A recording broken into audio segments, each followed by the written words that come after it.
lè yé a. Àkókò, àkókò, àkókò, àkókò, àkókò ọ̀rọ̀ náà mà ti dé o. Ará ilé èrò ọ̀nà tètè máa bọ̀, wá gbọ́rọ̀ ìyè kó lè yé. Everything called recession will never be your portion in the name of Jesus. Àkókò, àkókò, àkókò ọ̀rọ̀ náà mà ti dé o. Ará ilé èrò No, but you are a liar. I will pull you down. Shall be well with you. Á dára fún yín. Àkókò, àkókò, àkókò ọ̀rọ̀ náà mà ti dé o. Ará ilé. Mo rí rẹ̀ gbà o.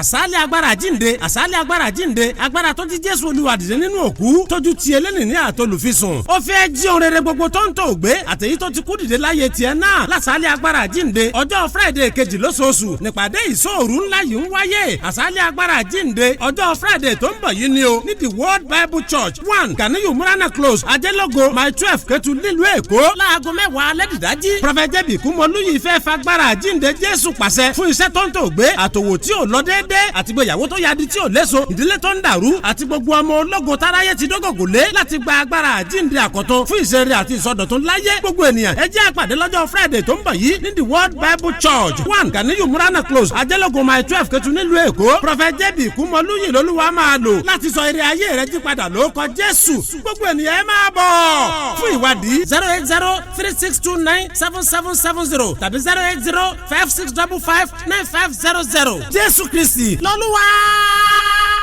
Everlasting Father, Bàbá ayérayé, I am that I am. èmi ni tí ń jẹ́ èmi ni.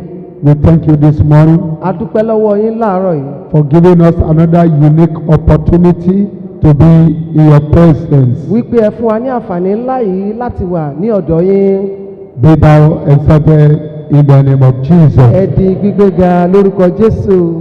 As we are about to eat manna from heaven, Bí a ti fẹ́ bẹ̀rẹ̀ sí ní jẹ mánà láti ọ̀run, we bound every contrary spirit, gbogbo ẹ̀mí ìṣelòdì la gbé dè. every mami water spirit, Àwọn ẹ̀mí burúkú inú omi, every ungodly spirit àwọn ẹ̀mí àìwà bí Ọlọ́run that we like to surface here this morning, tá a fẹ́ yọjú ràn níbí lónìí, we ban them, gbogbo wọn la gbé dè. we cast them into the bottomless pit, A sì jù wọ́n sí ọgbọ́n àìnísàlẹ̀. and I release fire from above to consume them. Mo sì pe iná sọ̀kalẹ̀ látòkè kó jó wọn run. In the name of Ní Jesus, orúkọ Jésù. let this message revolutionize our life individually. Jẹ́ kí ọ̀rọ̀ yìí kó tún ayé ẹnìkọ̀ọ̀kan wa ṣe. For in Jesus' wonderful name, I pray. Amen. No more backwardness. Kò sí ìfàsẹ́yìn mọ́. It's a cause Ègún ló jẹ́ for you to sell your property. wípé o bẹ̀rẹ̀ sí ta ohun tó o ní. Listen very well. Tẹ́tí dáadáa. There are many ways you can sell your property without Oríṣi ọ̀nà any bad experience. lèèyàn fi ń ta ohun ìní rẹ̀. If you want to invest Bóyá in o something ìwọ fẹ́ dókòwò ńlá kan. and you secure a very good land, Tàbí bóyá o fẹ́ ra ilẹ̀ tó dára kan.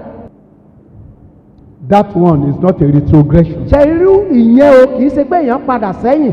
You are investing. O fi dókòwò ni. That is what we call investment. Èyí tá a pè ní ìdókòwò nìyẹn.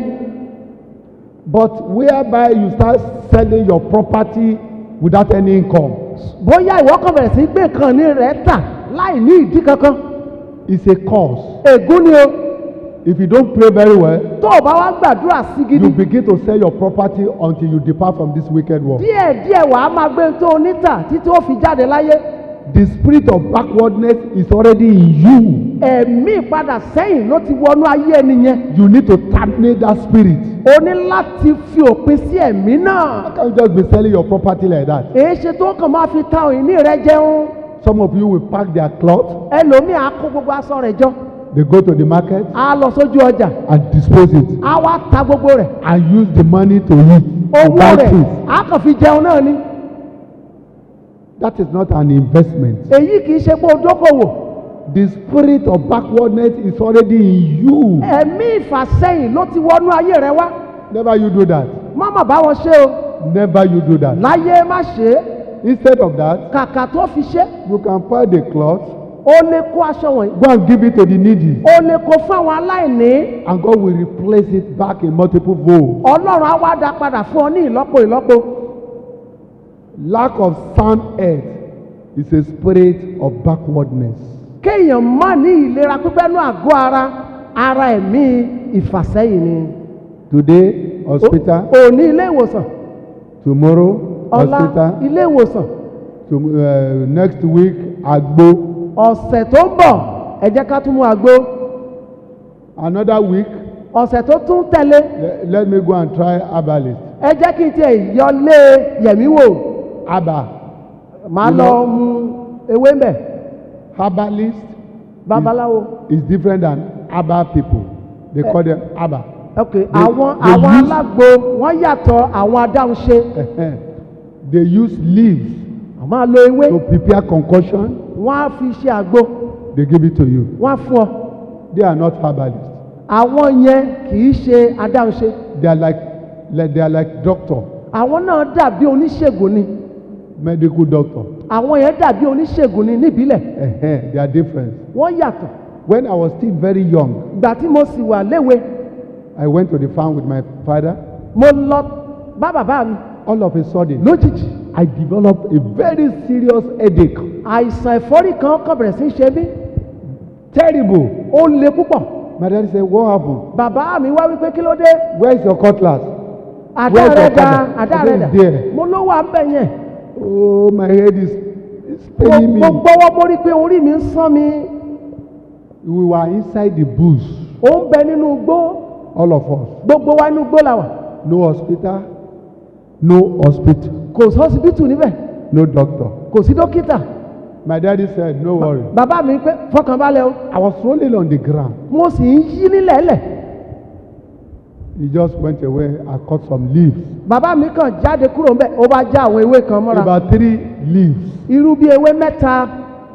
Join it together ó papọ̀. and squeeze it ó like wá this bẹ̀rẹ̀ sí gbó inside water. sínú omi. And they come, ó wá ní wá.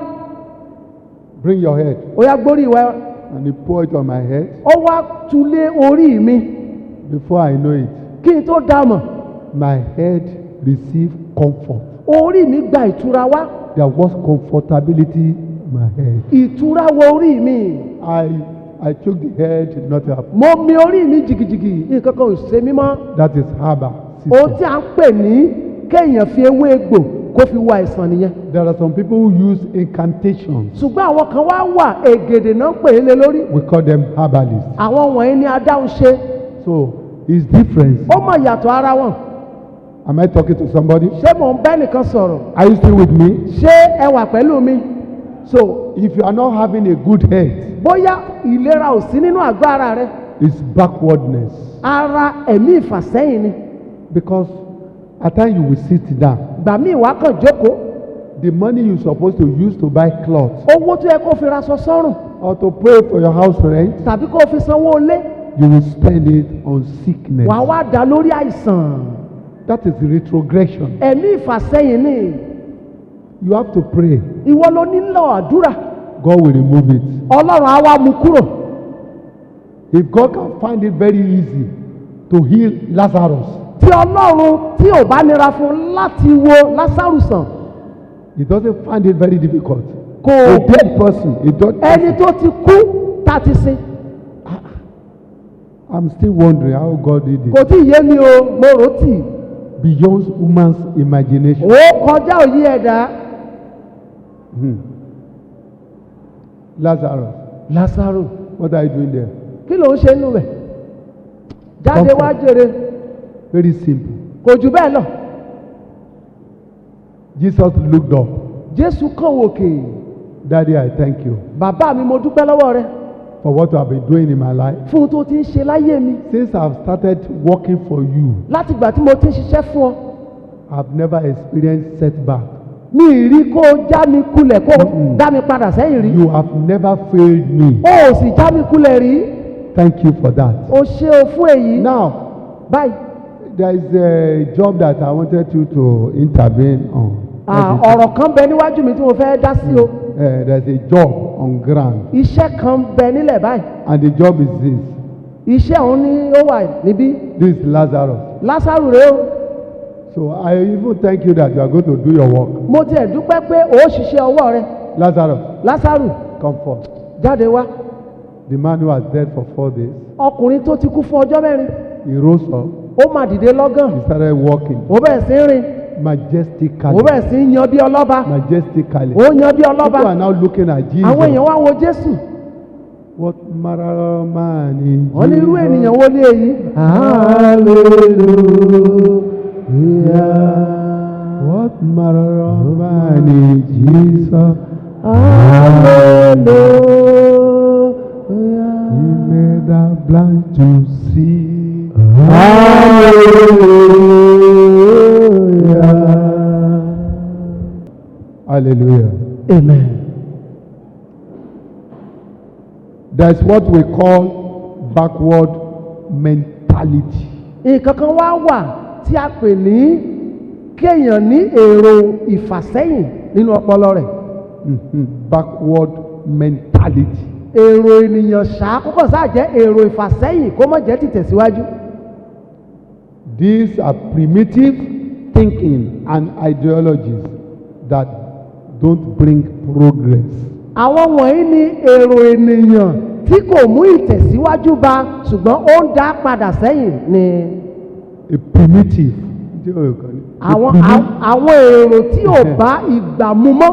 A primitive ideology. Èrò tí ò bá ìgbà mu mọ́. A primitive attitude. Àwọn ìwà àti ṣe tí ò bá ìgbà mu mọ́. When people are thinking about how to move forward. Níbi tí àwọn tó kù ti ń pinnu pèrò àti tẹ̀síwájú. It's not necessary. Ẹni yẹn wá dá pé eléyìí ò nílò rẹ̀. That idea is not necessary. Èrò tẹ́ mú wá yẹn nílò rẹ̀. He will bring his own primitive ideology. Àwọn ìwà kò bẹ́tẹ̀ ẹranko kò bá tàtijọ́ yẹn òun lòun á mú jáde ń tiẹ̀. Something is wrong to him. Nǹkan kan ti ṣẹlẹ̀ sí èrò ọpọlọ rẹ̀. Yes, he has mental derail. Irú ẹni bẹ́ẹ̀ èrò ọpọlọ rẹ̀ ó ti sán lọ. It's a backwardness. Irú ẹni bẹ́ẹ̀ ẹ̀mí fàsẹ́yìn ni. Someone who is supposed to be the breadwinner, but all of a sudden he can no longer feed himself. Irú ẹni tó jẹ́ wípé ó yẹ kó máa bọ́ ilé kó máa bọ́ ọ̀nà kó máa bọ́ gbogbo ènìyàn ó wá dẹni tí òun gan tọrọ jẹ. Just like a firstborn. Ká wò bí àpẹẹrẹ ẹni tó jẹ́ àkọ́bí lọ́mọ. If you are a firstborn of your parents. Ìwọ ló jẹ́ àkọ́bí òbí rẹ. You need to be very, very careful. O nílò àti ṣọ́ra gidi o. You have to pray very hard. Kí o sì gbàdúrà gidi gan. Any step you take. Ìgbésẹ̀ yòówù tó o bá gbé. That is irrelevant. Èyí tí kò bá mú. Well, the junior ones will follow your footstep. Àwọn àtẹ̀lé rẹ ìgbésẹ̀ tó o bá gbé ibẹ̀ náà gbé sí. You follow it. Wọ́n tẹ̀lé ọ. I have a friend in those days. Ní ayé ìjọ mo láwọn ọ̀rẹ́ kan. The father gave back to the children about 10. Ọ̀rẹ́ mi yẹn bàbá rẹ̀ bímọ bíi 10. The firstborn. Àkọ́bí lọ́mọ. Went to secondary school. Ó lọ sílé ẹ̀kọ́ girama. Anytime he collected money from his father. Ìgbàkúgbà tó bá gbowó lọ́wọ́ bàbá rẹ̀. He will spend it lavishly. Á kàn ná nínú àpà. He will not go to school. Kò ní lọ sílé ìwé o. He started humanizing. Obìnrin ló bẹ̀rẹ̀ sí kó kiri. Humanizing. Obìnrin ló ń kó ká. To the extent that the father now decided that I will never sponsor you to any school again. Débi wípé bàbá rẹ̀ rò pé wípé òun ò ní jẹ́ tọ́ ọ nílé ìwé mọ́. No problem. Kò sí wàhálà náà ló sọ. And he ran away. Òun sì sá kúrò nílé. The second born. Ìkejì. Followed the footstep. Òun náà tẹ̀lé ìgbésẹ̀ ẹ̀gbọ́n. The third. Ìkẹta bákan náà. The fourth. Ìkẹrin bákan náà. 10 of them. Gbogbo wọn mẹ́wẹ̀ẹ̀wá ojú kan náà kẹ́sẹ̀ sí. None of them passed out from secondary school. Kò sí ìkankan tó parí ilé ẹ̀kọ́ girama. Because the firstborn Nítorí has already recorded retrogression or backwardness. nítorí àkọ́bí ló ti kọ́kọ́ gba ẹ̀mí ìfàsẹ́yìn wọnú ayé rẹ̀. So if you have children torí today, náà tó bá lọ́mọ lónìí try to teach them very well. Pray for them. gbìyànjú láti kọ́ wọn dáadáa kó o sì gbàdúrà fún wọn. Give them spiritual aspect of their life. kó o wá fi tán pè ní ìrìn àjò ẹ̀mí kó o fi hàn wọ́n. You don't just spend money on them, spend money on them and leave them spiritually. mọ́kàn dédé máa náwó lé wọn lórí ṣá kó wá fi ìrìn àjò ẹ̀mí wọn sílẹ̀ láì ṣe. Show them the Bible, the Word of God. kó wá fi ọ̀rọ̀ ọlọ́run hàn wọ́n nu bíbélì. The Word of God is richly blessed. ọ̀rọ̀ ọlọ́run ó kún fún ọrọ̀ púpọ̀. The Word of God will sanitize every dirty heart. ọ̀rọ̀ ọlọ́run á ṣe àfọ̀mọ́ gbogbo ọkàn wọn tó dọ̀tí. It's a sanitizer. ọ̀rọ̀ ọlọ́run yìí omi àfọ̀mọ́ ni. Your children are just going to school, you don't teach them the Word of God. How do you want them to succeed in life? ó kàn kọ́ ọmọ lọ sí iléèwé síbẹ̀ ó kọ́ wọn lọ́rọ̀ ọlọ́run bó o ló ti fẹ́ kan ní àṣeyọrí láyé. We have word of the spirit. a ní ìwé àjùmọ̀ká wa ìdásí ẹ̀mí Yearly book. tá a máa ń kó jáde lọ́dọọdún. You don't buy it. ìwọ ò rà You leave them. ó kàn fà wọ́n mọ́lẹ̀. Be careful. ṣọ́ra ṣe o. That spirit can suddenly enter. ẹ̀mí burúkú yìí ó lè dédé wọlé wá Firstborn. lórí àkọ́bí ọmọ. Whatever firstborn become today, ohunkóhun tí àkọ́bí ọmọ bá dà the followers will do the same thing. àwọn àtẹ̀lé rẹ̀ wọ́n á tẹ̀lé o. Go and study what I'm saying very well. ẹ̀yin ẹ lọ ṣàgbéyẹ̀wò ohun tí mo ń sọ yìí dáadáa. At times, if the last born nígbà míì tí àbígbẹ̀yìn ọmọ suddenly give his life to Christ, tó bá kàn ṣàdédé fayé rẹ̀ fún begin Jésù to pray, tó bẹ̀rẹ̀ sí ń gbàdúrà God will raise him up, ẹ rí i pé Ọlọ́run á wá gbéga. but ṣùgbọ́n he's the one who will be sponsoring all the rest of the òun people. láwá di ẹni tó ń bọ́ gbogbo àwọn ẹ̀gbọ́n rẹ̀. They will ask him or her to carry all the loads. ògbógbó ẹrù ìdílé orí àbígbẹ̀yìn náà dilé. If your firstborn is a smoker, bí àkọ́bí rẹ bó bá jẹ́ igbó ní mú kiri. the followers will do the same thing. àwọn tó tẹ̀lé wọ́n á máa ṣe That bẹ́ẹ̀. is spirit of retrogression. ẹ̀mí ìfàsẹ́yìn lé èyí We need to be very careful. a sì nílò láti kíyèsí. Now, what are the causes of all this backwardness? ẹ̀gbọ́n kí wá ní àwọn nǹkan tó ń mú ìfàsẹ́yìn wọnú ẹ̀dá. What are the causes? kí làwọn tó ń mú wọnú ayé ẹ̀dá. What are the causes? kí làwọn tó ń mú wọnú ayé ẹ̀dá. Number one thing, ohun àkọ́kọ́ when you refuse to pay your tithe, nígbà tí wọ́n bá kọ̀ tó sàǹdá mẹ́wàá rẹ. then you begin to go backward. bẹ́ẹ̀ náà ni wàá bẹ̀rẹ̀ sí fasẹ̀ sẹ́yìn. If you go to internet, tó o bá lọ sórí íńtánẹ́ẹ̀tì you will see some pastors wàá rí àwọn olùṣọ́ àgùntàn kan níbẹ̀. preaching against tithe. wọ́n á máa wàásù lòdì sí ìdá mẹ́wàá. Let me tell you, go and pick your Bible and read it. jẹ́ sọ fún ọ ìwọ ni kó o gbé bíbélì rẹ kó o kà á. All these end time pastors, they are everywhere now. gbogbo àwọn olùṣọ́-àgùntàn ìgbẹ̀yìn ayé yìí wọ́n kún ta o. They are all over the world wọ́n kún ayé báyìí preaching heresies. tí wọ́n ń wàásù àti tán pé ẹ̀kọ́ èké. Even on television, kódà lórí tẹlifíṣàn you see some pastors, ẹ ra àwọn olùṣọ́-àgùntàn kan. they are not well trained. àwọn tí ò gbẹ̀kọ́ kan tó bẹ́ jáde The lack of the word of God. látẹ̀tí mú ọ̀rọ̀ Ọlọ́run They don't have it. wọn ò ní. They can pray very well. wọ́n lè gbàdúrà dáadáa. They can call prayer point very well. kókó àdúrà lẹ́nu wọn ó tẹ̀ wọ́n. But ṣùgbọ́n the word of God is not there. ọ̀rọ̀ Ọlọ́run kò sí lẹ́nu wọn.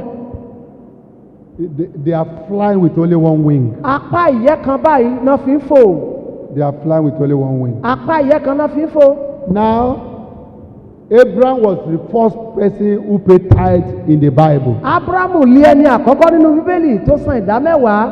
And he paid it to Melchizedek, king of Salem, ó sì san fún Mẹkisédékì ọba Sálẹ́mù who has no relation or genealogy, ẹni tí ò ní ìbátan tàbí ìtàn ìran.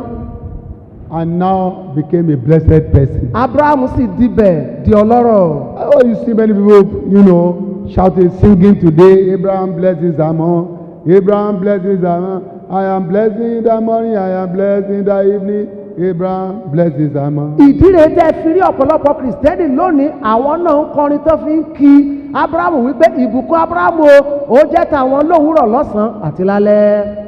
Have you been able to do what Abraham did? Ṣùgbọ́n ìjẹ́ ìwọ tí ẹ̀ ń ṣe ohun tí Ábúráhámù ṣe yìí? If you don't do it, tó o bá ti ṣe. backwardness spirit will enter. Ẹ̀mí ìfàsẹ́yìn á wọnú ayé ènìyàn. That's why, oh, my market is no longer going on before, Daddy. Wàá máa sọ wípé ọjà rẹ ò mọ̀ tàbí ti tẹ́lẹ̀ mọ́kẹ́. Daddy, Bàbá, I've been sacked. mo ti lé mi kú omi iṣẹ́. Daddy, Bàbá, they are now paying me half salary. owó oṣù mi wọ́n ti dá sí méjì. I don't know where to run to. Mi ò wá mọ bí tí ì bá ságbà. Yes, spirit of retrogression or spirit of backwardness has already entered into your life, into your business. Ẹ̀mí ìfàsẹ́yìn òun ló ti wọnú okòwò rẹ yẹn. If you are pastor, if you are a pastor, Tó o bá tẹ̀ jólùṣàgùtàn, you must pay your tithe. ìwọ gán gbúdọ̀ sàn dá mẹ́wàá rẹ.